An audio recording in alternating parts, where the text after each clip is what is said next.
Hi, ഇന്നത്തെ പുതിയൊരു വീഡിയോയിലേക്ക് എല്ലാവർക്കും സ്വാഗതം. അപ്പോൾ ഇതുപോലുള്ളൊരു തുണി എടുത്തിട്ടുണ്ട്. ഇത് ഒരു 30 ഇഞ്ച് നീളവും 24 ഇഞ്ച് വീതിയുമുള്ള തുണിയാണ്. അത് രണ്ടായിട്ട് മടക്കിയിട്ടിട്ടുള്ളതാണ്. നല്ല വശം പുറത്ത് വരുന്ന രീതിക്ക് വേണം കേട്ടോ മടക്കി വയ്ക്കാൻ വേണ്ടിയിട്ട്. അപ്പോൾ ആദ്യമായിട്ടാണ് നിങ്ങൾ ഈ ചാനൽ കാണണമെന്നുണ്ടെങ്കിൽ എൻ്റെ ചാനൽ ഒന്ന് സബ്സ്ക്രൈബ് ചെയ്യുക, തൊട്ടടുത്തുള്ള ബെല്ലൈക്കൻ കൂടി ഒന്ന് എനേബിൾ ചെയ്തേക്കണേ. അപ്പോൾ ഇഷ്ടമായെങ്കിൽ ലൈക്ക് ചെയ്യാനും കമൻറ്റ് ചെയ്യാനും മറക്കരുത്. ഇതിങ്ങനെ മടക്കിയെടുക്കണം, രണ്ട് സൈഡും ഇങ്ങനെ മടക്കിയെടുക്കുമ്പോൾ അകഭാഗം പുറത്തേക്ക് വരും.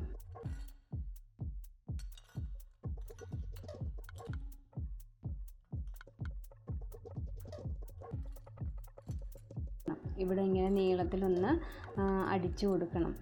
കണ്ടോ, ഇതുപോലെ അടിച്ചെടുത്തിട്ടുണ്ട്. നമ്മൾ അകം തിരിച്ചെടുക്കുകയാണ്. അങ്ങനെ തിരിച്ചെടുക്കുമ്പോൾ നമ്മൾ ആദ്യം ഇട്ട പോലെ തന്നെ നല്ല വശം പുറത്തേക്ക് വരും. ഇപ്പോൾ ഇങ്ങനെ തയ്ക്കണമെന്നില്ല, വെറുതെ അടിച്ചു കൊടുത്താലും മതി. ഇപ്പോൾ തുന്നൽ വന്ന ഭാഗം അകത്തേക്കായി പൊക്കോട്ടെ എന്ന് വിചാരിച്ചിട്ടാണ് ഇങ്ങനെ തയ്ച്ചെടുത്തത്. ഇനി നമ്മൾ ഒരു സൈഡിൽ ഒരു എലാസ്റ്റിക് വെച്ചിട്ട് തയ്ച്ചു കൊടുക്കുകയാണ്. എലാസ്റ്റിക് ഇല്ലെങ്കിൽ റബ്ബർ ബാൻഡ് വെച്ചാലും മതി. ഇനി നമ്മൾ ഇതുപോലത്തെ ഒരു തുണി എടുത്തിട്ടുണ്ട്. ഒരു 6 ഇഞ്ച് 5.5 ഇഞ്ച് നീളവും വീതിയുള്ള തുണിയാണ്. 2 ലെയർ വെച്ചിട്ട് എടുത്തിട്ടുണ്ട്. അപ്പോൾ അത് രണ്ടും ഒരു സൈഡ് ഇങ്ങനെ ആർച്ച് പോലെ കട്ട് ചെയ്യുക, മറ്റേ സൈഡ് നമ്മൾ ആദ്യം ഒരു പൈപ്പ് പോലെ കട്ട് ചെയ്തെടുത്തില്ലേ, ആ കുഴൽ പോലെ കട്ട് ചെയ്തെടുത്തതിൻ്റെ വീതിക്ക് വേണം കട്ട് ചെയ്ത് കൊടുക്കാൻ വേണ്ടിയിട്ട്. ഇനി ഇത് രണ്ടിൻ്റെയും സൈഡൊന്ന് അടിച്ചു കൊടുക്കണം. അത് രണ്ടും സെപ്പറേറ്റ് ആയിട്ട് വേണം അടിച്ചു കൊടുക്കാൻ വേണ്ടിയിട്ട്. അങ്ങനെ അടിച്ചു കൊടുത്തതിന് ശേഷം നമ്മൾ ഇതിൻ്റെ ഉള്ളിൽ ഒരു എലാസ്റ്റിക്കും കൂടി വെച്ചിട്ടാണ് ഇങ്ങനെ അടിച്ചു കൊടുക്കുന്നത്. അപ്പോൾ മറച്ചിട്ട് കഴിയുമ്പോഴത്തേക്കും എലാസ്റ്റിക് ഇങ്ങനെ പുറത്തേക്ക് വരും.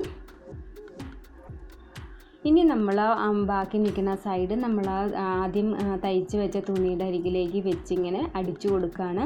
ഇതിപ്പം ഇതിൻ്റെ സൈഡ് ഭാഗമായതുകൊണ്ട് നൂലൊന്നും നീളുന്നില്ല, അതുകൊണ്ട് തന്നെ അങ്ങനെ തന്നെ വെച്ചിട്ടാണ് അടിച്ചേക്കുന്നത്. പിന്നെ ഇവിടെ എലാസ്റ്റിക് വെക്കുന്ന നല്ല സ്ട്രോങ് ആയിട്ടുള്ള എലാസ്റ്റിക് വെക്കണം, അല്ലെങ്കിൽ അതുകൊണ്ട് കാര്യമില്ല. അല്ലെങ്കിൽ തുണി വെച്ചാലും മതി.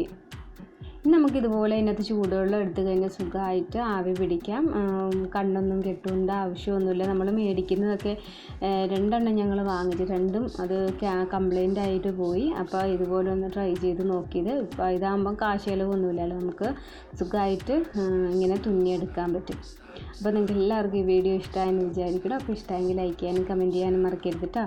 അപ്പോൾ അടുത്ത വീഡിയോയിൽ കാണാം. ബൈ. Thanks for watching.